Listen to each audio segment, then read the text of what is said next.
Amelia sat by the window, staring at the empty street outside, the dinner she had cooked hours ago untouched on the table. The candles she lit had burned low, leaving behind a faint scent of wax and a bitter reminder of her efforts. Ethan had promised he'd be home early, had even texted mid-afternoon saying he was leaving on time.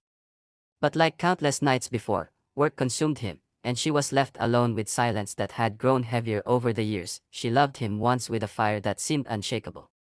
Back then, every late night at the office had been forgiven with a smile, every excuse brushed away with optimism. But marriage had eroded her patience, not because she stopped loving him, but because she no longer recognized the man she had chosen. Ethan now lived in a world of deadlines and phone calls, his attention reserved for everything except the woman waiting for him. When Daniel entered their lives, it wasn't supposed to mean anything. He was Ethan's friend from work, invited over for casual dinners, barbecues, nights of laughter that faded once Ethan pulled out his phone and got lost in it again. Daniel had a way of seeing things, of noticing details Ethan had long overlooked. He remembered what wine Amelia preferred, asked about her day with genuine curiosity, leaned in when she spoke as though her words mattered. It was harmless at first, so Amelia told herself. She was starved for acknowledgement, and Daniel offered it without hesitation. One evening when Ethan was stuck at the office, Daniel had stayed behind after dropping off some documents. They sat in the kitchen, the faint hum of the refrigerator filling the pauses in conversation. Amelia had laughed more in that half hour than she had in weeks with her husband. A fleeting touch of his hand brushing hers when he passed her the glass had left her unsettled, a jolt she wasn't ready to admit to. That night, she lay awake, replaying it in her mind, shoving the thought away only for it to return stronger. She wasn't blind to what was forming between them. The way Daniel's eyes lingered just a second longer than necessary, the subtle warmth in his tone, the protective edge in his words when he asked if she was all right. There was no declaration, no obvious pursuit, yet everything about him pressed against the loneliness Ethan left behind. Amelia fought it with reason, reminding herself of vows, of loyalty, of the life she had built. But temptation doesn't arrive with warnings, it grows in shadows, nurtured by neglect. Tonight was no different. She had prepared Ethan's favorite dish, dressed herself in a way she hoped would catch his attention.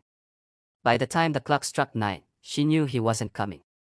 His short text, "Meeting ran late, don't wait up," sliced through her with a familiarity that still hurt. She set her phone down, trying not to cry, trying not to let the ache feel like rejection. Her phone vibrated again, but this time the name flashing on the screen wasn't Ethan's. It was Daniel. "Long day," his message read. Just 2 words, yet they carried more care than anything her husband had said in days. She hesitated before typing back, fingers trembling as though the response might carve the path forward. Yes, you could say that. The conversation that followed was light, simple words that pulled her away from the heaviness. He made her laugh, teased her gently, asked questions that proved he listened. When she admitted Ethan hadn't come home again, Daniel replied, "You deserve more than waiting around for him." Her heart skipped at the bluntness, a truth she avoided but one Daniel voiced without fear. She closed her eyes, guilt washing over her for even allowing the comfort of another man. Yet guilt was tangled with relief, a release she hadn't felt in years. She told herself it was just friendship, just someone filling the silence Ethan created. Still, her pulse quickened every time the phone lit up, every time Daniel's words cut through the loneliness. By midnight, Amelia turned off the lamp beside her bed, lying in darkness with her phone still in hand. Ethan hadn't called. Daniel had sent one last message, "Good night, Amelia. Don't let him make you forget who you are." She stared at the words long after the screen went dark, her chest tight with emotions she didn't want to name. That night she realized something irreversible had begun. It wasn't the act yet, but the seed was there, alive and undeniable.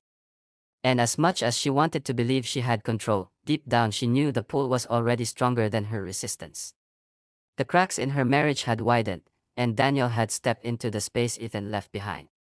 Amelia closed her eyes, torn between loyalty and longing, her mind racing with a truth she wasn't ready to confront but couldn't escape. Word count 767 white heavy checkmark. "Do you want me to continue with section 2, the night of no return, in the same style right away?" Amelia told herself she wouldn't reply, that Daniel's late-night messages should remain harmless distractions and nothing more. Yet when his name appeared on her phone again, she didn't hesitate. The following evening, Ethan had texted once more that he'd be late, leaving her with another empty plate and silence that pressed like a weight. Daniel suggested stopping by to return something Ethan had left at the office. She could have said no. She could have pretended she was tired. Instead, she agreed. When Daniel arrived, there was no pretense in the way his eyes found hers. He carried Ethan's file, placed it on the table, and stayed longer than necessary. They talked as if the hours belonged only to them, voices low, laughter breaking through moments of tension that felt charged. Amelia was nervous, but she didn't ask him to leave. The house felt warmer with him there, more alive than it had in months. Their words carried more than meaning, they carried intent. Every pause between sentences seemed stretched, filled with possibilities neither dared to name. She poured him a drink, their hands brushing when he accepted it. That slight contact lingered like fire on her skin, making her pulse race. She looked away, but she couldn't hide the faint smile tugging at her lips. Daniel leaned back, his gaze steady, unflinching. "You don't have to do this alone," he said quietly, and Amelia's breath caught. She wanted to deny the loneliness, but her throat closed around the lie. For so long she had built walls of loyalty, of patience, of waiting for Ethan to notice her again. But in that moment the walls crumbled, and she was left with raw desire for something she had been starved of, to feel wanted. The air shifted, thick with unspoken decisions. Daniel moved closer, slow enough for her to stop him, close enough to test her resolve. She felt the warmth of him before his hand reached hers, steady but gentle, as though asking permission without words. Amelia didn't pull away. Her silence became an answer, and the space between them vanished. Her heart pounded as their lips met, a rush of heat and hunger flooding through her. It wasn't careful, it wasn't planned. It was desperate, the culmination of every glance, every withheld thought, every night of loneliness she had endured. She clung to him, as though the closeness could fill the hollow ache inside her. Guilt clawed at her, but desire drowned it out, louder, sharper, unstoppable. Daniel whispered her name like it was a secret he'd been keeping for too long. She closed her eyes, surrendering to the rhythm of his touch, the urgency in his embrace. The faceless night unfolded around them, blurred lines between what was forbidden and what felt inevitable. Every sound, every breath, every unguarded moment was charged with the awareness that this wasn't just an escape, it was betrayal. She thought of Ethan only in flashes, his absence more vivid than his presence. The man she had waited for was nowhere in this room, had not been in her heart for a long time. That realization hurt, yet it also freed something inside her. Daniel's closeness wasn't just about passion, it was about being seen again, being remembered. For the first time in years, she felt alive. Time blurred, minutes folding into hours that seemed suspended outside of consequence. When it was over, silence filled the room, heavier than before. Amelia sat still, her chest rising and falling with rapid breaths, her mind spinning with the gravity of what she had done.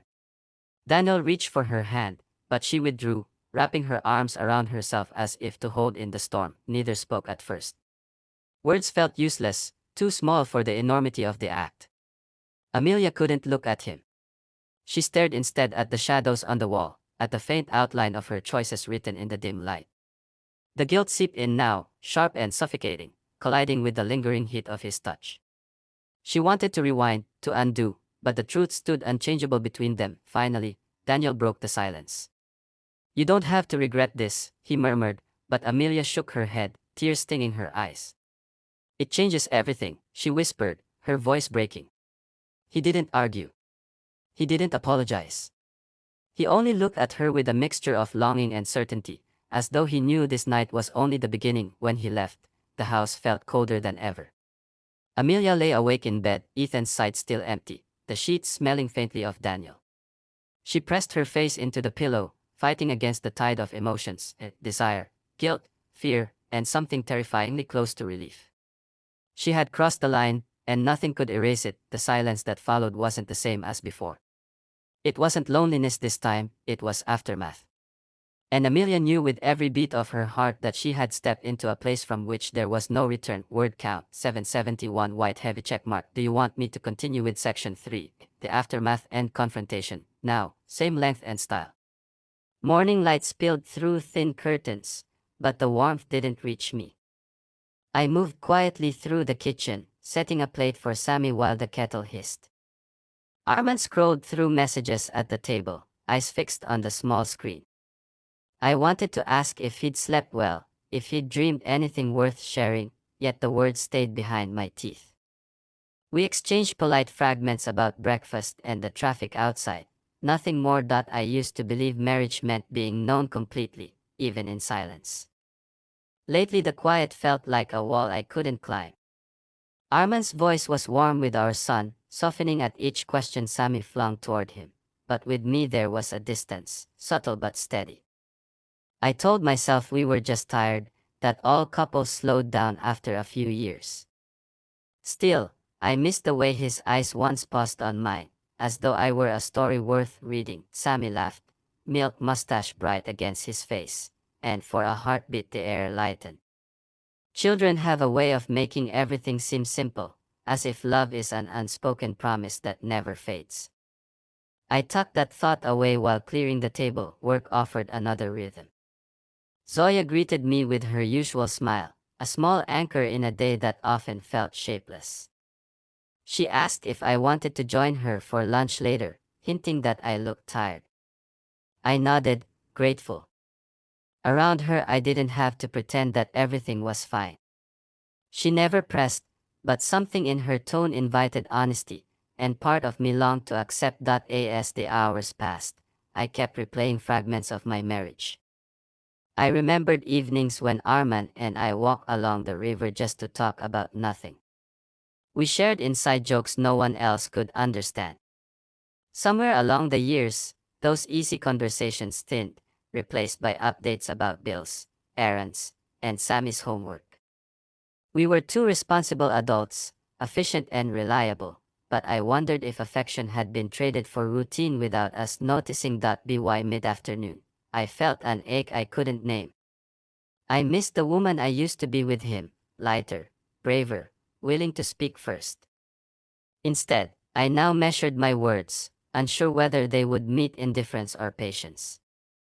I wanted to believe he still saw me, that he still reached for me beneath the layers of schedules and tired evenings, but I wasn't sure. On the ride home I caught my reflection in the window, eyes dulled from searching for something invisible. I reminded myself that Arman loved me, that loyalty ran deeper than small lapses in attention. Yet a quiet doubt settled in my chest. Love should also feel alive, not merely enduring. Dinner was calm but shallow, conversation orbiting Sami's stories from school and a neighbor's new car. I watched Arman's face, waiting for him to notice the question behind my smile. He didn't.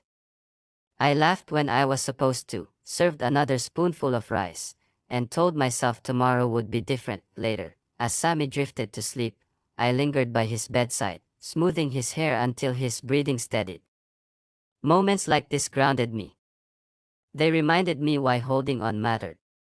I stepped out carefully, not wanting the door to creak, and found Arman already stretched on the sofa, half asleep in front of the muted television.